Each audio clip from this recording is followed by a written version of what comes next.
Bah, les gens disent sur la ligne mort qu'ils regrettent pas ce qu'ils ont fait, ils regrettent ce qu'ils ont pas fait. À la tête de Kima Venture, le fonds d'amorçage de Xavier Niel, tu as signé plus de 1000 deals. Avec l'argent vient le vice. C'est pas la meilleure source d'apprentissage. L'apprentissage, il est dans le dur, il est jamais dans le confort. Parce que cette boîte-là, c'était un investissement énorme, et là, t'arrêtes pas de ruminer tout ce que t'aurais pu faire pour changer la trajectoire d'une boîte qui avait levé 200 millions d'euros. Les levées de fonds, c'est comme les antibiotiques, c'est pas automatique. J'aime beaucoup. Si tu donnes de l'argent à quelqu'un qui a pas appris à le gérer, c'est sûr que ça va mal se passer. On essaye de se faire passer pour des Américains, et en fait, on n'est pas des Américains. On est des killers sur cet art de vivre. Pourquoi est-ce qu'on défend pas notre artisanat? Pourquoi tu deviens pas investisseur dans l'art de vivre alors? C'est quoi ta définition d'un con? T'as fait HSC, t'es très articulé sur ton pitch, et t'as un VC comme ça, il s'excite et boum, il lui jette de l'argent quoi. Et comme il lui jette de l'argent, tous les copains qui étaient à côté qui l'empêchent de jeter de l'argent, ils disent putain, il faut qu'on jette de l'argent quoi. Xavier, il rachète pas des boîtes telco pour l'argent, il rachète des boîtes telco parce que putain, ça l'excite, tu vois. Faut apprendre à profiter du moment présent. C'est ne pas subir la pression extérieure, te rappeler que le monde tourne sans toi, que à chaque fois que t'avais des problèmes, en fait, les problèmes se solvent. Bon écoute Jean, ravi de te revoir, la dernière fois c'était en 2015. 10 ans, Voilà. t'imagines? Mais tu n'as pas beaucoup changé. Écoute, j'espère même avoir essayé de rajeunir. Bah c'est un peu le projet quand même, Human Machine, c'est... Exactement. Est-ce que c'est un peu comme Brian Johnson? Brian Johnson ou... Non, pas du tout. Ça, c'est assez morbide quand même. Le mec, en fait, donne son corps à la science, quoi. Mais Ouais. du coup, il en oublie sa vie. C'est dommage. Ben ouais, c'est un peu... ça c'est sûr que c'est un peu le délire dans la Silicon Valley quand même.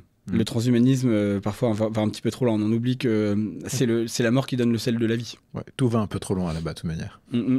Alors du coup, alors aujourd'hui, tu es venu, tu es rentré de week-end ou tu viens d'où? Parce qu'on a la chance d'avoir ta femme en studio, on peut le dire, qui nous écoute tranquillement. Exactement. Voilà. On devait arriver samedi pour l'anniversaire de sa sœur. Et puis en fait, la semaine a été quand même très, très, très longue. Parce que lundi, il a fallu que j'aille à Toulouse. Mardi, j'avais 100 pitchs d'entrepreneurs. Mardi soir, je rentrais. Jeudi matin, je repartais à Paris. Jeudi soir, je redescendais à Aix-en-Provence. Vendredi, on avait une séance complète avec Emmanuel Seger, mon associé chez Cassius, de mi-d'année. Ensuite, je retournais dans le sud et puis je remontais à Paris le samedi. Ça faisait trop. Du coup, on a décalé du samedi au dimanche. On est arrivé hier. On est là pour la semaine à Paris et ensuite on repart. Alors qu'est-ce qui se passe à Aix-en-Provence? Parce qu'en effet, t'es devenu un hub de start-upers, enfin plutôt d'entrepreneurs matures, je dirais. Mais je connais beaucoup d'entrepreneurs à succès qui vivent à Aix ou qui ont bougé à Aix. Aix, bon, déjà, t'es à 3 heures de Paris en train, c'est très pratique. T'as du soleil toute l'année, il fait beau. T'as les super écoles internationales pour les enfants. Et t'as l'aéroport de Marseille qui est pas loin. Et si t'as besoin d'aller à l'international, t'as Nice aussi qui est pas trop loin. Alors que pour tous ceux qui veulent aller à Nice ou ailleurs, bah à Nice, en fait, le train, c'est beaucoup plus long pour aller à Paris. T'es obligé de prendre l'avion. C'est beaucoup plus gros aussi, donc même en termes de trafic et tout, c'est pas très pratique. Voilà, Aix, c'est un hub un peu idéal. Après, il faut pas se tromper.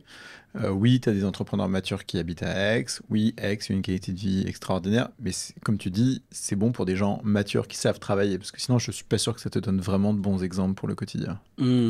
Ok, bon. Écoute, je vais en profiter du coup pour te présenter. Yes. Voilà. Je commence par le classique que tout le monde connaît. À la tête de Kima Venture, le fonds d'amorçage de Xavier Niel, tu as signé plus de 1000 deals en 10 ans.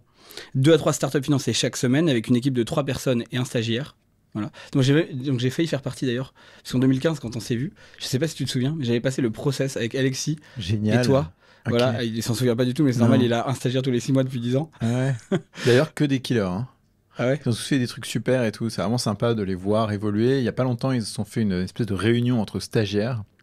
Ils nous ont envoyé une photo à Alex et moi. C'était trop sympa de les voir tous réunis comme ça. Tous les stagiaires depuis 10 ans. Pas tous, mais tous depuis 4 ans, ouais. Tous depuis 4 ans. Tu vois. Bon, après, il y en a qui sont restés 1 an. Donc, en fait, j'en ai pas un tous les 6 mois. J'en ai qui sont restés un peu plus longtemps. Ok. Écoute, moi, j'avais quasiment fini le process avec vous et j'avais eu The Family, qui était un peu mon job de rêve. J'étais parti à Berlin. Je sais pas si j'ai fait le bon choix a posteriori, mais... C'était, il n'y a pas de mauvais choix, il n'y a que de bons apprentissages. Oui, c'est ça, je connais la théorie. Alors, tes choix ont propulsé Payfit, Alan, Zenly, Biril.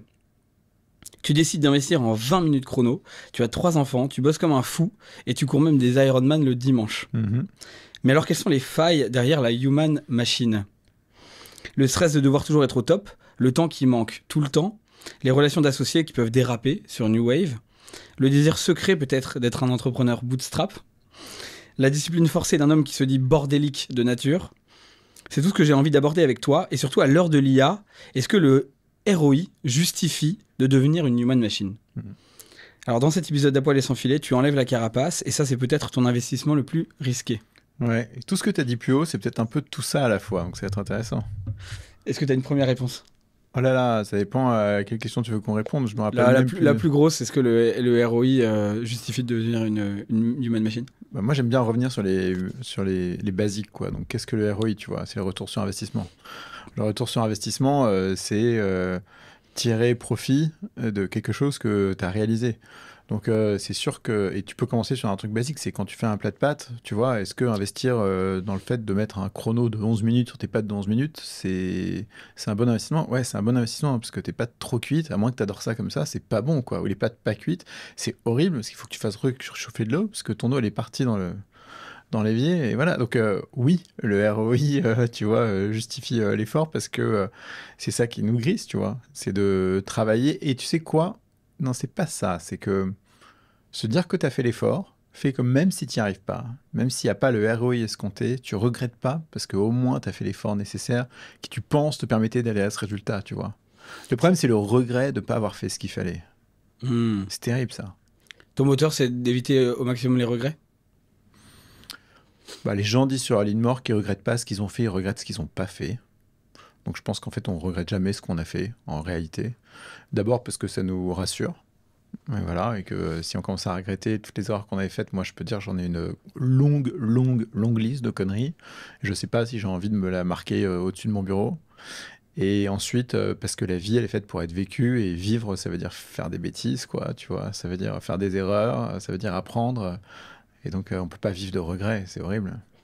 C'est le principe même de l'investissement, en tout cas. En tout cas, early stage, c'est de beaucoup échouer pour avoir 20% de succès, quoi. Ouais, et d'ailleurs, dans l'investissement early stage, quand on a une boîte qui plante, ou qu'il y a une erreur, ou qu'on a fait quelque chose, tu vois, un deal qu'on n'aurait pas dû faire, a posteriori, on se demande s'il y avait les éléments au démarrage pour pouvoir prendre une autre décision. Et en fait, c'est juste ça qu'on essaye de tirer comme enseignement pour l'investissement suivant. Mais après, on ne regrette pas d'avoir... Les vrais regrets, c'est sûr, tu vois, on parlait de ROI. Il n'y a pas longtemps, j'ai une boîte qui a planté. C'est une plantée de 10 millions d'euros pour nous. C'est énormissime. C'est-à-dire que vous aviez investi 10 millions? Ouais. Ah bon, je pensais que vous investissiez en moyenne Non, quand mais même on beaucoup a fait moins. quelques plus gros deals, tu vois, Pefit, Iban First, Alan et d'autres. Et donc, cette boîte-là en question, on a, entre guillemets, quasiment perdu notre mise. Bon, j'ai eu de la chance que la semaine suivante, j'ai un entrepreneur qui m'a expliqué qu'il était en train de vendre sa boîte et qu'il allait nous faire un chèque de 5. Donc, je me dis, tiens, l'erreur est divisée par 2, quoi.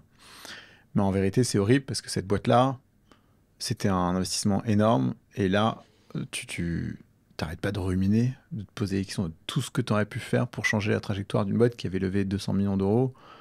Tu te dis c'était impossible que ça plante. Les investisseurs qui étaient au bord de cette boîte-là étaient des investisseurs qui étaient sophistiqués, qui avaient mis beaucoup plus d'argent que nous, et donc qui n'auraient jamais dû laisser le truc planter.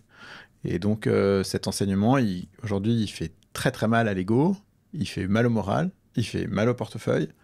Mais c'est un apprentissage qui, j'espère, va nous permettre de rebondir et de justement capitaliser sur cette erreur pour pas la faire la prochaine fois. Et c'était quoi alors la plus réussir. grosse erreur a posteriori?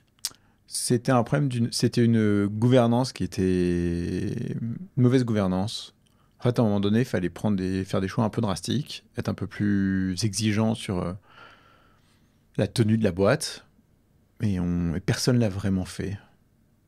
C'est-à-dire, tu veux dire le CEO n'était pas la bonne personne ou les associés s'entendaient pas? C'était quoi le principal Le problème? CEO, à un moment donné, était probablement plus la bonne personne, en tout cas pas à ce poste-là. Je pense qu'il n'y avait pas assez de rigueur financière. Et en fait, la rigueur financière en 2020, 2021, 2022, c'est un truc qu'on a tous beaucoup oublié. Ah ouais, c'est clair, ouais. Et en fait, c'est quelque chose qu'il ne faut jamais oublier. Tu vois, dans la vie, il y a des first principles. La rigueur financière ne devrait pas être un principe qu'on oublie. Après, pour moi, c'est difficile à dire parce que je suis assez dépensier de nature et pas très organisé financièrement. Mais bon. Est-ce que le problème, surtout dans cette période, c'est que les investisseurs comme les entrepreneurs n'ont pas voulu voir? Tu vois, c'est-à-dire qu'il y avait un tel flot d'argent après le Covid, tout le monde se relançait, on se disait là, il faut, voilà, il y a le retour au physique, on se revoit, il y avait cette énergie folle du retour à la vie. Et c'est comme ça que ça a créé un peu une bulle, en fait. Tu vois, et que les valos se sont envolés en 2021 et qu'ensuite ça a tout pété. Bah ouais, si j'ai que le terme en anglais, mais delusional. Hmm. Et d'ailleurs, si tu reprends la base du venture capital, c'est 95% des retours vont être générés par 5% des boîtes. Ce que ça veut dire, c'est que sur 100 boîtes, tu en as de toute manière 95 qui vont aller au tapis ou ne pas rapporter assez d'argent pour les investisseurs. Et en 2021, 2022, 2020 à 2022, et même avant ça, tu avais l'impression que tous les investisseurs en fait se démerdaient plutôt pas mal. Mais si tu te rappelais la règle de base, c'était une anomalie. Et donc si tu arrives à spotter l'anomalie, tu arrives ensuite à aller creuser le problème. C'est comme, j'aime beaucoup ce film sur les subprimes qui s'appelle, j'ai oublié le nom, zut. Ah, The Big Short. The Big Short, voilà. Et donc dans The Big Short, tu as ce hedge fund manager qui en C'est fait... Michael Douglas, je crois, à l'époque, non? C'est ça, c'est pas lui. non, c'est un autre, c'est Christian Bell, Ah oui, oui. qui lui en fait voit qu'il y a un truc sur le housing market. Et donc il commence à regarder les datas. Et en fait, une fois que tu le vois, tu ne peux plus ne pas le voir. C'est un peu comme la matrice. Et bah, ton quotidien, c'est de temps en temps d'essuyer tes petites lunettes roses, hein, d'enlever tes barésies, et puis te dire putain, attends, est-ce que je regarde le monde clairement? Et d'ailleurs, notre job en tant qu'investisseur, et j'aime bien cette phrase, c'est un partenaire de Benchmark qui disait ça, il dit notre job, c'est pas de prédire le futur, c'est de voir le présent clairement. Et bah là, en 2020-2022, on n'a pas vu le présent très clairement. Et on s'est un peu laissé prendre par l'euphorie générale. Mais l'euphorie générale, elle te rend riche sur le court terme, elle t'appauvrit ou te détruit sur le long terme. Donc celui qui fait un aller-retour rapide, comme ceux qui l'ont fait au moment des subprimes et qui ont été très malins là-dessus, super. Mais celui qui dit, bah tiens, ça va durer éternellement, je vais investir comme si dans 5 ans la situation sera similaire, t'es mort. Et donc les gens qui ont été très bons entre 2020 et 2022, c'est ceux qui ont fait de la liquidité. Parce qu'ils ont vu le truc arriver. Ah bah ouais, moi je connais j'ai un bon copain qui s'appelle Hugo Manoukian de Move One. Bien sûr. Qui a fait un énorme exit. Il est passé au micro il y a pas longtemps pour parler du vide, justement, du sentiment de vide après l'exit, tu vois, qui lui a duré 3 ans et demi. Un copain qui était à Aix, lui. Exactement, c'est pour ça que je te dis ça, il y en a quand même beaucoup. Hein. Ouais. Et Hugo, maintenant, il en parle assez librement, maintenant qu'il se relance et je pense qu'il a vraiment un projet dans les tripes sur la fertilité. Mais voilà, il a effectivement profité de cet engouement où il a été racheté en 4 mois, ce qui est exceptionnel, par 2 acteurs qui avaient levé énormément et qui voulaient juste reprendre plus des parts de marché. Et voilà, ça s'est fait très vite. Mais j'ai longtemps rêvé d'avoir cette discussion avec toi parce que tu sais, pendant 4 ans, plus de 4 ans, j'avais un club d'entrepreneurs. C'est le club Bootstrap. Donc la thématique, c'était effectivement les levées de fonds. C'est comme les antibiotiques, c'est pas automatique. J'aime beaucoup. C'est une très bonne catchline. Et voilà. Et l'idée, c'était d'essayer de changer le rapport au succès dans l'écosystème qui était un petit peu trop devenu, pour avoir réussi, le critère principal, c'était d'avoir levé des fonds. Tu vois, ça devenait le coup de tampon qui disait c'est bon, je suis un entrepreneur aguerri, je suis smart, je suis dans les codes, voilà. Et plutôt redonner de la visibilité au temps long, à la capacité à créer de la rentabilité, à créer une aventure qui ressemble vraiment au fondateur, tu vois. Ou parfois, j'ai eu le sentiment, on était plusieurs à le sentir, que le fait d'être dans des tours d'investissement, ça formate ta boîte. Tu vois, ça la formate pour la performance déjà, puisqu'il faut un ROI justement. Et quand c'est très tôt, ça peut aussi empêcher les fondateurs d'avoir une bonne gestion de l'argent, tu vois. Totalement. Alors ça, c'est d'ailleurs... Qu'est-ce que t'en penses ? Les amis, 2 secondes. Il y a des clubs d'entrepreneurs qui se lancent tous les jours ou presque sur LinkedIn. Mais ceux qui durent depuis plus de 10 ans, ce sont ceux qui sont incarnés. C'est le cas du Kite & Connect, incarné par mon ami Laurent Witt, qui est un entrepreneur passionné par le kite et la foil, qui réunit tous les entrepreneurs présents dans son club, le Kite & Connect, mais aussi un entrepreneur un peu fou, parce qu'il est capable de créer des événements incroyables comme le B2B Kite Summit, qui se déroule fin septembre à Darla au Maroc, avec plus de 300 participants dirigeants et dirigeantes qui vont faire du kite et faire du business en même temps. Il a inventé notamment la Sunrise Party. Imaginez-vous à 5h du matin grimper une montagne, tout en haut, vous allez faire la teuf avec un DJ set, vue sur la mer, attendre le lever du soleil jusqu'à 7h, faire une prière tous ensemble pour ensuite démarrer sa journée. Donc allez-y, et surtout le club d'entrepreneurs Kite & Connect, c'est plus de 500 membres actifs, 50 événements par an. Donc si vous avez besoin de soutien entre pairs et à faire du business, il y a plus de 250 millions d'euros générés entre les membres. Donc foncez, allez voir Laurent Witt et le Kite & Connect. Il y a plein d'éléments dans tout ce que tu as dit, hein. Mais l'élément numéro un, c'est que si tu donnes de l'argent à quelqu'un qui n'a pas appris à le gérer, c'est sûr que ça va mal se passer. C'est pour ça que les gagnants du loto sont accompagnés par la Française des Jeux pour gérer leur argent après, hein. Si tu leur donnes leur argent, tu reviens les voir 5 ans plus tard, il n'y a plus d'argent. Et si tu regardes s'ils ont capitalisé quelque chose, probablement pas grand-chose, tu vois. Et je sais plus, j'avais écouté une interview d'un mec qui avait gagné loto, et il t'explique qu'il avait ses 8 voitures de sport dans son garage. Je suis pas sûr que c'était le conseil de la Française des Jeux au moment où il a gagné, quoi. Mais bon. Donc ce premier sujet, c'est que en fait, t'es mis face à une situation exceptionnelle qui n'est pas la situation dans laquelle tu arrivais si tu avais appris au fur et à mesure, tu vois, à générer de l'argent, à le dépenser, etc. Et donc, en fait, t'es mal équipé, quoi. Et donc, un entrepreneur à qui tu donnes beaucoup d'argent, soit il est extrêmement mature, il l'a déjà fait, il a déjà été entrepreneur et il va gérer ça correctement, ou alors il l'a jamais fait et il faut à un moment donné essayer de l'accompagner. Je pense que le truc qu'on a en France, c'est qu'on essaie de se faire passer pour des Américains.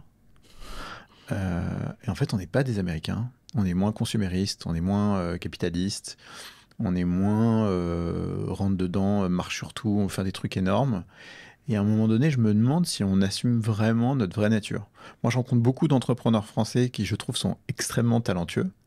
Ingénieurs, entrepreneurs, sales. Il n'est pas ambitieux.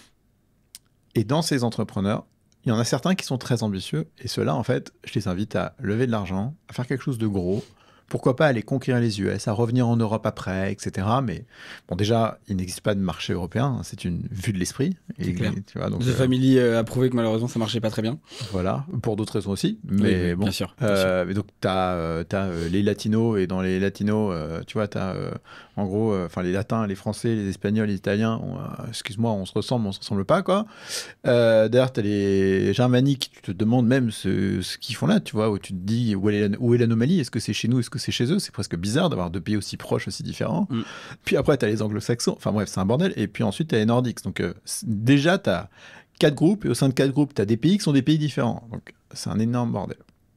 Donc on n'est pas des Américains, on ne sera jamais des Américains. Et donc nos entrepreneurs les plus ambitieux, les plus talentueux, ceux qui veulent vraiment bouffer le monde, je leur dis va bouffer le monde quelque part où il y a un terrain de jeu où tu peux effectivement bouffer le monde, quoi. Donc Pas à va aux San US. Francisco, quoi. Ouais. Ouais. San Francisco, peut-être à New York, mais plutôt à San Francisco. Mm. Donc ça, c'est il y a ce point-là. L'autre truc, donc vendredi, on faisait notre One Day of Sight avec Emmanuel.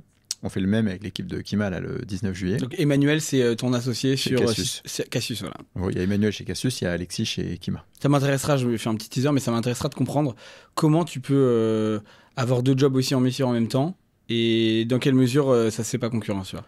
Ouais, bon, c'est déjà On le cas parlera. depuis 2015, mais on en reparlera. Ouais. Et donc, on se retrouve la veille dans un petit restaurant à Aix qui a une étoile, qui est la table de Pierre Reboul. Donc, je dis ça parce que j'arrive là-bas et je vois qu'il y a quand même 3-4 tables qui sont vides. Moi, ça m'étonne. Tu vois, on est installé à la table du chef. Puis, on est à la table du chef en face de nous. Il y a un jeune qui doit avoir... il est hyper jeune. Je me dis, lui, il n'a même pas la majorité, c'est pas possible. Il est en train de faire ses petites préparations et tout. C'est exceptionnel à regarder. Et je lui dis, mais t'as quel âge, toi? Il m'a dit, mais j'ai 16 ans. Je lui dis, mais c'est quoi ton histoire pour qu'à 16 ans, tu sois là en train tu vois, de faire tes petites préparations comme tu vois, après, il y a tous les détracteurs qui vont dire que c'est pas une belle image, mais comme quand tu vois un Pogacar monter un grand col pendant le Tour de France, tu vois. Mm. Et donc, tu vois chez lui, tout de suite, il a 16 ans, tu sais qu'il a du talent, tu sais qu'il a détermination, tu sais qu'il a du focus, tu sais qu'il est passionné, tu le vois, ce garçon va réussir. Je sais pas si c'est en restant 10 ans chez Pierre Reboul ou à un moment donné en lançant son resto, mais ce mec-là, j'ai presque envie, tu vois, d'avoir son numéro de téléphone et tous les 6 mois faire un check-in pour savoir où il en est. Et où je vais bouffer. Et il est exceptionnel. Et donc il fait ça, et il me raconte son histoire, qu'il est allé dîner dans le restaurant précédent de Pierre Reboul, et qu'il l'a pris quelques jours, qu'après quelques jours, il l'a pris quelques semaines, et puis quelques mois, et puis maintenant il bosse avec lui, et c'est sa passion, et il bosse H24 en cuisine. Et on se regarde avec Emmanuel, on se dit, mais en fait, ça, c'est intouchable. En fait, ce qu'on a eu ce soir-là à dîner, c'était intouchable. Personne va venir nous l'enlever. Il n'y a pas un Allemand, un Italien, un Espagnol, un Anglo-Saxon, un Américain, n'importe qui va venir nous piquer ça. On est des killers sur cet art de vivre, sur cet artisanat, sur ce craft. Et on est là à se buter, à vouloir faire des licornes, certes. Mais pourquoi est-ce qu'on ne défend pas notre artisanat, en fait? Pourquoi est-ce que ces mecs-là continuent de payer des taxes? Pourquoi l'année dernière, il y a 8% des étoilés français qui ont mis la clé sous la porte? Tu vois, c'est quoi le problème? On investit au mauvais endroit, peut-être. En gros, ce que tu me dis là, c'est Non, que on ne quasiment... regarde que là où ça brille. On ne regarde que là où l'herbe semble la plus verte. En fait, on ne se concentre pas sur quelle est l'unicité d'un pays comme la France sur lequel il faut qu'on accélère. On sait bien que dans le tourisme, on est des killers. On sait bien qu'on a un des plus beaux pays du monde. Et on continue, en fait, de faire comme si c'était un acquis. Mais en fait, justement, quand on a cet acquis-là, il faut le nourrir, il faut en faire quelque chose, il faut investir. Heureusement qu'on a tous ces maires de France qui, à un moment donné, se disent ah, ma petite ville, il faut que j'attire le chaland. Parce qu'en fait, ça vient pas de là-haut. Mais donc, voilà, et ça m'a beaucoup marqué parce que ce jour-là, je me suis dit, tiens, on est là, on finance des entrepreneurs qui veulent jouer aux Américains, alors qu'en fait... il y a tout un pan de l'économie qui sont des artisans qu'aucune AI ne va jamais remplacer. C'est-à-dire qu'à l'heure de l'AI, on t'explique que ton job va être remplacé. Putain, mais pas cela. Ce mec-là, non. Et il y en a des centaines de milliers en France. Ouais. Mais pourquoi est-ce qu'on ne fait pas justement un plan où on met la gouache sur l'AI? Super. Mais aussi, on met la gouache sur toutes les boîtes qui, justement, l'AI ne va jamais disrupter ou pas avant 50 ans ou 100 ans. Et où c'est français, et c'est reconnu dans le monde. Mais hyper fort déjà. Ouais, ouais. Tu vois, pourquoi tu ne deviens pas investisseur dans l'art de vivre alors?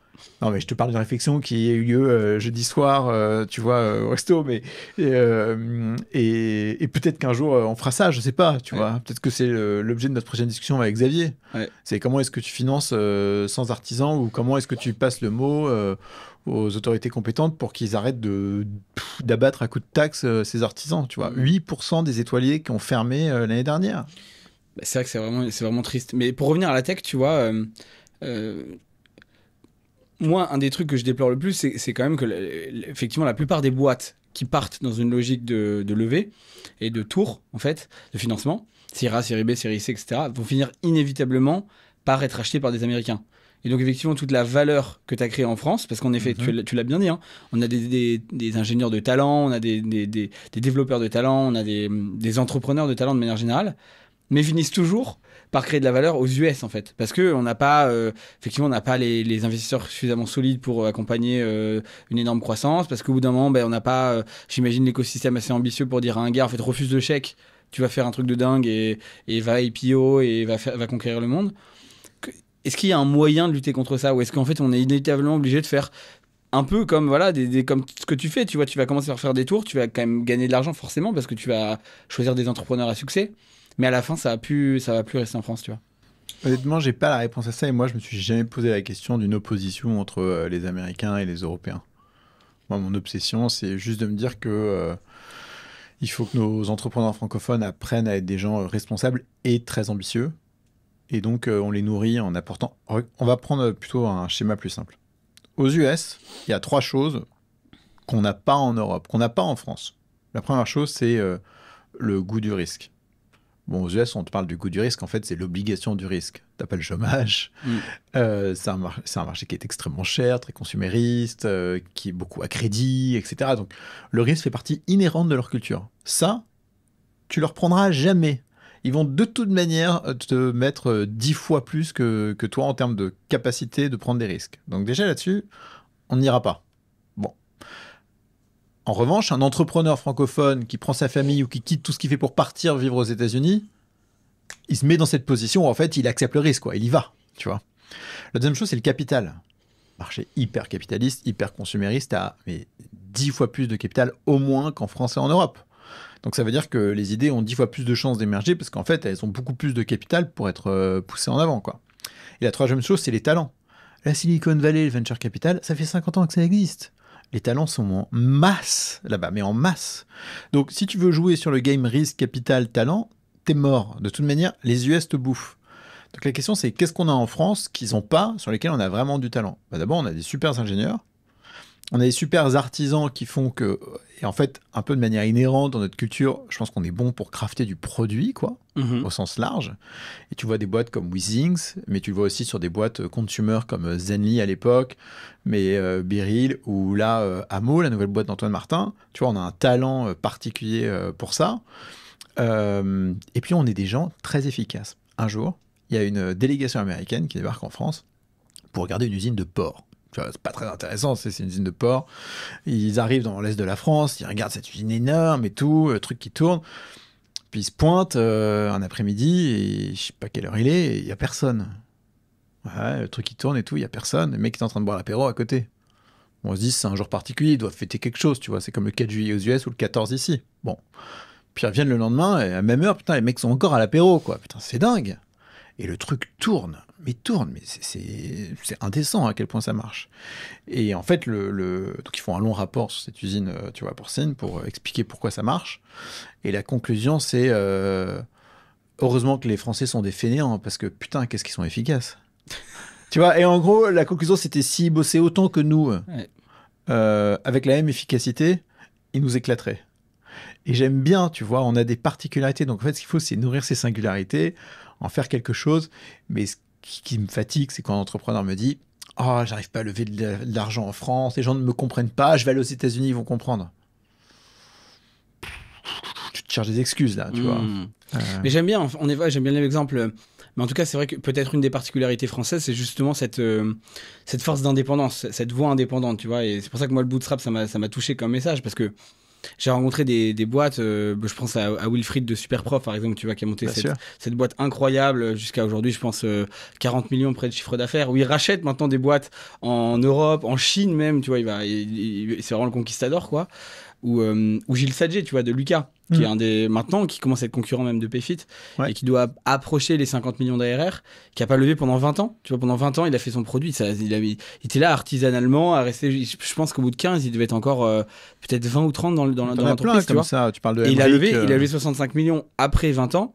Résultat, il a eu un deal aussi qui était extraordinaire, parce que du coup, il s'est dilué très peu et il a encore les mains sur sa boîte, tu vois. comme Silay, avec Silver Lake. Ouais, ouais, Tu vois. exactement. Donc, est-ce que c'est pas le chemin Je te poserai même une question peut-être plus personnelle.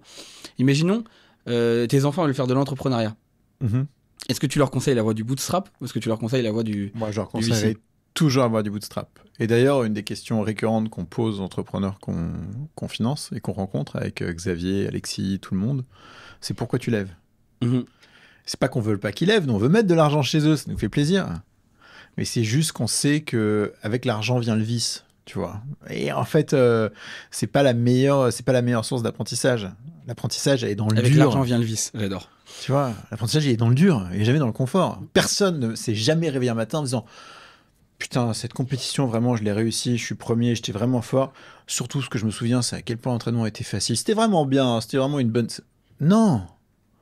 Tu vois, en réalité, c'est terrible, mais le plaisir, en fait, il naît de l'effort, tu vois, il naît de la difficulté. Et d'ailleurs, un jour, en 2020, je crois, ouais, c'est ça, 2021, j'ai un copain qui m'appelle et qui me dit tiens, il y a un truc, ça s'appelle Axie Infinity, dans les cryptos, c'est comme ça, il y a plein de fonds qui veulent mettre de l'argent, il faut que tu regardes et tout. Moi, je regarde le token de ce truc-là, je comprends pas grand-chose, mais exactement comme ce que je t'ai dit à l'époque 2020-2022, je me dis, il y a peut-être un petit aller-retour à faire là-dessus. Bon, je mets un petit peu d'argent comme ça pour voir. Et 3 semaines plus tard, je vois que j'ai fait 5 fois la mise. Je me dis, putain, 5 fois la mise, mais pourtant le truc pour moi ressemble à un Ponzi scheme, tu vois, genre je vois pas le truc. Du coup, je retire ma mise, je prends mes 5 fois la mise. Bah, cet argent, il n'avait aucune saveur. Et c'était terrible. Et je l'ai dépensé extrêmement vite. Je savais pas quoi en faire. Tu vois, Ouais, j'en parce que retire aucun oreille. en fait, ce que tu dis par là, c'est que font gagner de l'argent, il faut une forme de fierté, Il quoi. n'y a pas de plaisir Voilà. facile. Hmm.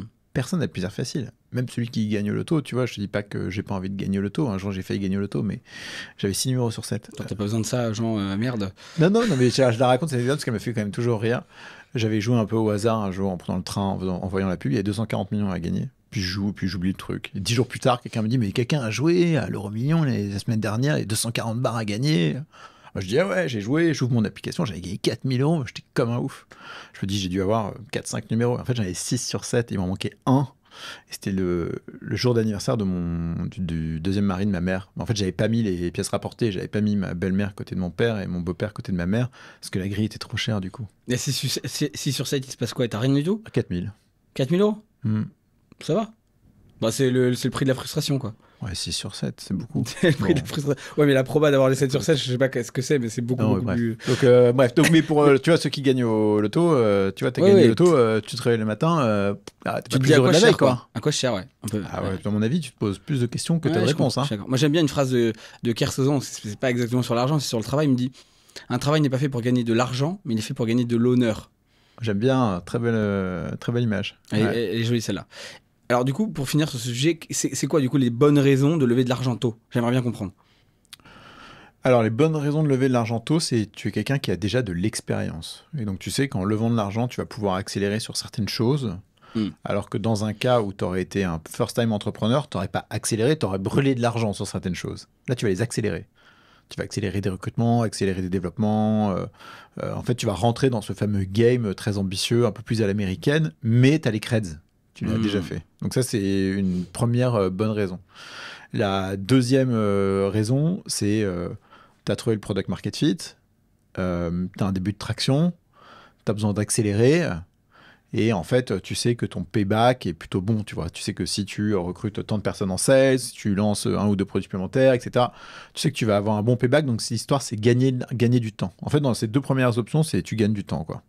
Mais pour ça, il faut que tu aies prouvé des choses. Donc, soit tu es un repeat entrepreneur, soit tu as déjà fait des premières choses dans ta boîte qui font que ça marche. Et ensuite, c'est un sujet de pression compétitive. Il y a des marchés sur lesquels tu as une pression compétitive énorme. Et donc, à un moment donné, gagner de l'argent fait partie du game. Lever de l'argent fait partie du game. C'est ce qui te permet d'exploser la concurrence, de les écraser. Après, tu as plein d'excès liés à ça. Tu vois, le quick commerce, par exemple, les années 2020-2022, où les mecs ont levé 100, 200, 300 bars pour te livrer un Mars en 15 minutes en bas de chez toi. Les Gorillaz, ouais, je sais plus comment ils s'appellent les autres, mais ils sont morts d'ailleurs. Ouais, ça n'avait aucun sens. Mais c'est la pression compétitive qui les a forcés à lever de l'argent. Et d'ailleurs, le gars qui a gagné sur ce marché, c'est La Belle Vie. C'est ça que j'adore. Tu vois, ça revient sur ce sujet d'entrepreneuriat français. C'est le mec qui vient de Saint-Denis ou je sais plus quoi, de la banlieue, dont qui a on une est famille investisseur. dont vous êtes investisseur. Voilà, Paul Lay. Et qui du coup a tout compris à la livraison parce qu'en fait, c'est l'histoire de sa famille. Il capte le truc et bon, il a levé beaucoup d'argent après, mais au début, je crois qu'il était bootstrap, quoi. Il a fait ça. Il n'a pas levé trop d'argent. Et puis, quand il a racheté Frishti, par exemple, qui pour le coup avait levé beaucoup d'argent, il n'a pas levé beaucoup d'argent pour acheter Frishti. On lui a remis un petit chèque. C'est quelqu'un qui force l'admiration, tu vois. Et donc, en fait, cette pression compétitive te dit il faut que je lève beaucoup d'argent, ou bien il faut que tu rentres sur un play qui est parallélisé, qui n'a rien à voir. Donc, La Belle Vie dans le quick commerce, Itch pour la partie VTC, et il y en a d'autres, tu vois. Mais sur chaque verticale, sur chaque marché, tu peux avoir un outsider bootstrap qui fonctionne différemment, qui existe, quoi. Et qui va gagner à la fin. Je ne sais pas s'il gagne à la fin, mais je pense que ça n'a pas beaucoup d'importance. En tout cas, tu vois, tu parlais d'honneur. En ce cas, dont il sait que le travail qu'il a fourni et l'attention qu'il a portée à offrir le bon service ou le bon produit à ses clients, tu vois, ses clients lui rendent avec leur satisfaction, quoi. Et ça, c'est honorable. Ouais. Puis en fait, surtout, moi, j'ai le sentiment que je trouve que la base de l'entrepreneuriat, quand même, c'est de poser une vision du monde et d'essayer d'être en fait, de faire une boîte qui est le prolongement de soi, tu vois. Oussama, qui pourtant n'est pas très bootstrap, qui disait le bon entrepreneuriat, c'est la rencontre entre une personnalité et un marché, tu vois. Totalement. Et j'ai le sentiment, moi, qu'il y a quand même beaucoup de boîtes qui ont planté justement des espèces d'euphorie cupide des années 2021-2022, qui est liée à au fond, un peu, tu vois, des profils grande école, conseils, qui sont très smart, très analytiques, qui vont être capables de lire des études de marché, McKinsey, voilà, qui vont capter un besoin, un sentiment, et qui vont tout investir dessus, mais qui n'ont pas le drive. C'est-à-dire que ce n'est pas essentiel pour eux de réussir cette boîte, tu vois. Et donc parfois, quand il y a beaucoup d'argent, ça peut marcher, et puis tu vois. Mais en fin de compte, ça fera rien ni de très honorable, ni de très grand sur le long terme, quoi. Est-ce que tous les entrepreneurs qui réussissent n'ont pas fondamentalement quelque chose qui est de l'ordre de l'essentiel et qui n'est pas de l'ordre de l'étude de marché, tu vois? C'est sûr qu'on jette beaucoup d'argent à des entrepreneurs très articulés, tu vois. Donc, tu as fait HEC, tu es très articulé sur ton pitch, et tu as un VC comme ça, il s'excite et boum, il jette de l'argent, quoi. Et comme il jette de l'argent, tous les copains qui étaient à côté, qui n'ont pas jeté de l'argent, Ils disent putain, il faut qu'on jette de l'argent, quoi. C'est quoi, ça me fait penser à un truc. C'est il y a l'acteur dans le monde pornographique le mieux payé au monde, c'est un mec qui est français qui s'appelle Manuel Ferrara. Okay. J'adore. Écoute, Oui, je vois qui c'est. Ouais. donc ce mec-là, ça fait donc des décennies qu'il fait le métier. Il fait aussi du gaming, il a une chaîne Twitch, machin et tout. Et ce gars-là, un jour, va à la conférence sur les jeux vidéo à Paris ou je sais pas où et tout. Puis t'as des gens qui le reconnaissent, tu vois, et qui lui disent vas-y, je prends un autographe, une photo, machin et tout. Puis après, t'as des petits jeunes qui ont 13, 14, 15 ans qui savent pas qui c'est. Mais comme des gens demandent des autographes, ils vont demander un autographe et une photo. Et lui, un peu emmerdé, va voir les parents, tu vois, il leur dit non, mais moi, je peux pas prendre une photo avec votre fille ou votre fils de 15 ans. Je suis acteur pornographique. C'est ça mon. Enfin, en tout cas, je suis producteur, acteur, c'est ça mon job principal, tu vois. Donc, je suis désolé. Donc, tu vois, les parents disent à leurs enfants, je suis désolé, non, on peut pas prendre de photo avec cette personne-là. Ils savent pas pourquoi. Ils disent, mais quel enfoiré, lui, de pas vouloir prendre un autographe. Et bah. Le mec d'HEC, tout ce que tu veux, je dis HEC, en fait, de grande école, en tout cas, le mec articulé, tu vois, à un moment donné, t'as un investisseur comme ça qui s'excite, qui lui jette 5 bars, et t'as 10 investisseurs à côté qui disent « Ah, moi aussi, je veux te donner de l'argent », tu vois. Et c'est exactement la même chose. Et ils savent pas pourquoi. Mais ils savent juste que le truc, il est chaud, quoi. Et donc, t'as un peu ce mimétisme dans l'écosystème qui est un peu débile, où tout d'un coup, tout le monde se chauffe sur la même boîte, sans aucune raison. Et moi, c'est horrible parce que notre job chez Kima, c'est une fois de temps en temps répondre à cette euphorie, mettre aussi un petit ticket just in case. Mais parfois ça marche. Je veux dire, par exemple, Moubèche, que je connais très bien, parce que tu vois, il a été dans le club Bootstrap dès le début, Guillaume. Ouais. Guillaume, il a cette capacité à générer du FOMO, comme on dit, Fear of Missing Out, pour ceux qui ne connaissent pas. Exceptionnel. Tu vois, quand il a même storytellé le truc en disant je refuse. Un investisseur, il avait fait en public, tu vois, je sais pas si tu te souviens, il avait fait ce post LinkedIn où il avait dit je ne prendrai pas l'argent des investisseurs. Et je pense 2 mois après, il a fait cette opération de cash out. Il a dit après, tout le monde s'est foutu de sa gueule. Mais, sur internet, tout le monde a dit mais c'est qui ce espèce d'énorme mytho qui voilà. Et en fait, il a fait du cash out, donc c'est-à-dire il a pris de l'argent perso, voilà, pour lui et pas pour la boîte. Donc c'est un peu différent. Il n'a pas relevé depuis d'ailleurs. Mais voilà, et lui quand il m'expliquait sa levée, il disait mais voilà, j'ai envoyé des pitchs, j'ai quasiment dit dès le début, il y a plus de place, quoi. Et tout le monde s'est précipité. Alors il se trouve que l'Emlist, c'est un très beau succès et je pense que ça va continuer. De temps en temps, j'imagine que ça marche effectivement de mettre là où le vent va, quoi. Mais il faut pas que ce soit l'essentiel, quoi. En tout cas, c'est très humain. Voilà, c'est très classique de faire ça. On suit la foule, ça nous rassure. Moi, ce que j'adore, c'est faut faire le game du péage. Bon, maintenant, t'as le thé, donc tu passes là où tu passes avec ton thé. Mais à l'époque, on n'avait pas le thé. Moi, mon game, c'était de choper, tu vois, la file du péage où j'avais passé avant les autres, quoi, tu vois. J'adorais ça. Et par exemple, je remarque que quand je vais dans un endroit, souvent, je vais y arriver peut-être 10 ou 15 minutes avant que la queue double de taille, tu vois. Et en fait, un bon investisseur, c'est pas quelqu'un qui fait les mêmes deals que les autres, parce qu'il s'avère que les meilleurs deals au monde sont les deals qui sont pas issus du consensus. Donc, il faut être capable à un moment donné de se positionner avec conviction et contre le consensus sur des boîtes dans lesquelles les gens n'auraient pas misé un copec au démarrage. Bah, petit risque, petite récompense, grand risque, grande récompense. Grand fail aussi. Ouais. Et après, là, c'est même pas une question de risque, c'est plutôt une question d'indépendance, tu vois. Si tu vas pas là où tout le monde va, c'est plus risqué que suivre le flow, quoi. Ouais, je sais plus pourquoi est-ce qu'on parlait de ça, mais il y a deux garçons, Alexandre Flammarion et Mathieu Chabran, Antoine Flammarion et Mathieu Chabran, pardon, qui ont une grande institution financière qui s'appelle Tikeo, qui gère plus de 50 milliards. Et en sortant de rendez-vous avec eux une fois, on se disait avec Emmanuel, justement, eux, ils ont vraiment ce côté independent thinker, tu vois. Ils réfléchissent indépendamment des autres. Ils ont commencé il y a plus de 20 ans avec 4 millions d'euros. Aujourd'hui, ils gèrent plus de 50 milliards. Et tu vois la manière dont ils réfléchissent aujourd'hui, tu ressens que c'est avec la même discipline, intégrité, indépendance d'esprit qu'il y a plus de 20 ans. Ils se laissent pas prendre par la marée. Bien sûr, tu as des trends, bien sûr, il faut les étudier, il faut en suivre certains, etc. Mais il faut pas tomber dans le conformisme du consensus. C'est le meilleur moyen de faire de la merde, quoi. J'ai pas de transition, mais je vais te poser la question que je t'ai pas posée depuis le début. Excuse-moi. Ouais, parce que tu vas pas t'en sortir comme ça, quand même, bien Jean. sûr. Qui est la question que je n'ai pas posée au début et que je pose à tous les invités. Donc c'est quand la dernière fois que tu t'es senti à poil et sans filet? D'abord, la raison pour laquelle tu ne m'as pas posé, c'est parce que tu me l'as demandé il y a quelques semaines par email, que ça m'a un peu travaillé et que j'avais pas de vraie réponse pour toi. Et je l'ai pas parce que je pense que les réponses que j'ai pour toi sont des réponses qui sont extrêmement personnelles et qui sont beaucoup plus difficiles dont il est difficile de parler publiquement par rapport à, voilà, à ces faits-là, quoi.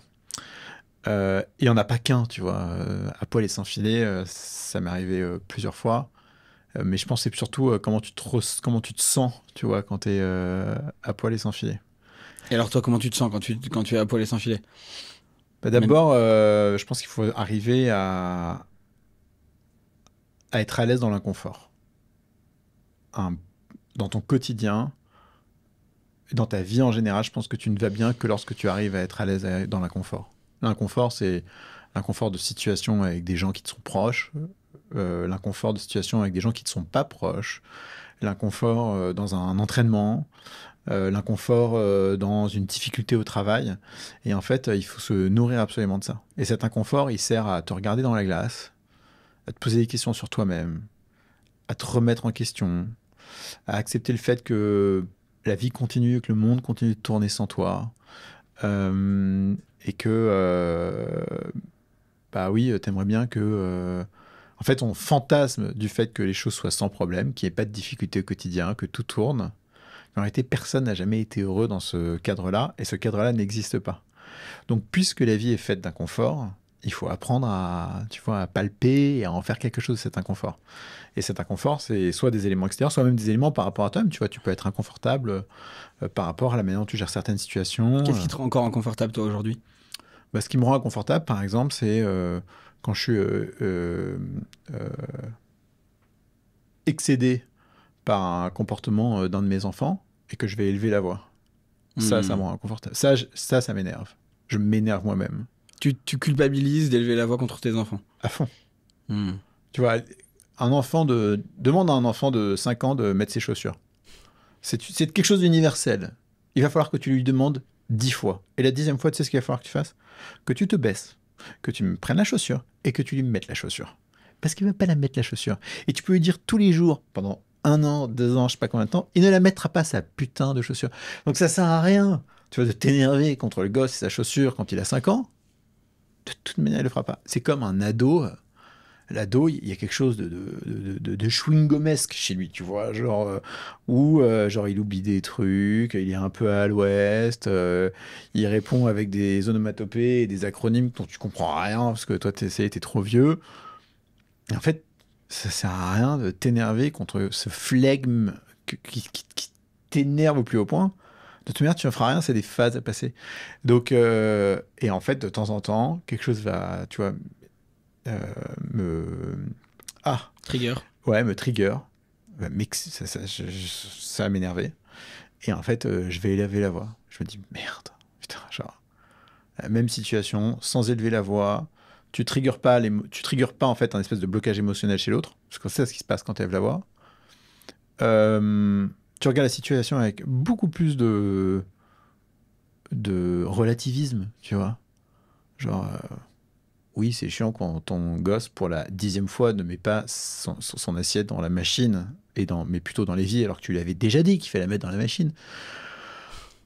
Mais au fond, de quoi on parle, tu vois? On parle d'une putain d'assiette dans une machine, quoi. Faut se calmer. Bien sûr. Et donc, il y a plein de trucs comme ça. Et c'est... Je parlais avec Mounia RK que tu Bien sûr. connais. Voilà. Donc j'ai eu cette bonne discussion avec elle il y a quelques jours en plus, exactement sur ce sujet, parce qu'elle me disait avant, dès que mes enfants, dès que mes enfants faisaient leur vie d'enfant en fait, et que ça me déclenchait de la colère, j'avais de la culpabilité pendant des heures, voire des jours après. Et ça me rongeait en fait. Et elle me dit en fait, ce que j'ai réussi à faire, c'est comprendre que la colère, qui est une des émotions les plus réprimées dans la société, alors particulièrement chez les femmes, je pense, parce que c'est pas beau chez une femme, tu vois, d'être énervée, c'est hystérique, etc. Plus accepté chez les hommes, parce que c'est un peu la violence générationnelle qui peut s'exprimer, tu vois. C'est grave. Mais c'est quand même assez réprimé. Et elle dit, j'ai compris que la colère, elle doit pas être la chef de la coloc, Tu vois, la coloc, c'est ce que tu as dans la tête, c'est les émotions. Voilà. Ça peut pas être la chef de la coloc, mais tu ne peux pas la virer de la coloc. Totalement. Et donc, il faut accepter qu'elle est là. Et une fois moi, j'ai compris que la colère, elle était là. C'est une facette de moi comme j'en ai d'autres. J'ai essayé de me débarrasser de deux sentiments qui, pour elles, sont les plus inutiles, c'est-à-dire la culpabilité et la honte.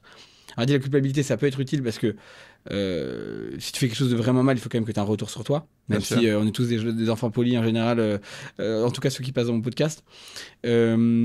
Et la honte. Mais la honte, le problème, c'est que c'est une remise en question de soi. Totalement. C'est que tu vas dire je suis le problème en fait. Ouais. Je suis un mauvais parent. parent. T'es en train de casser ton estime de toi. Voilà. Hein, je suis un mauvais parent parce que j'ai crié, tu vois.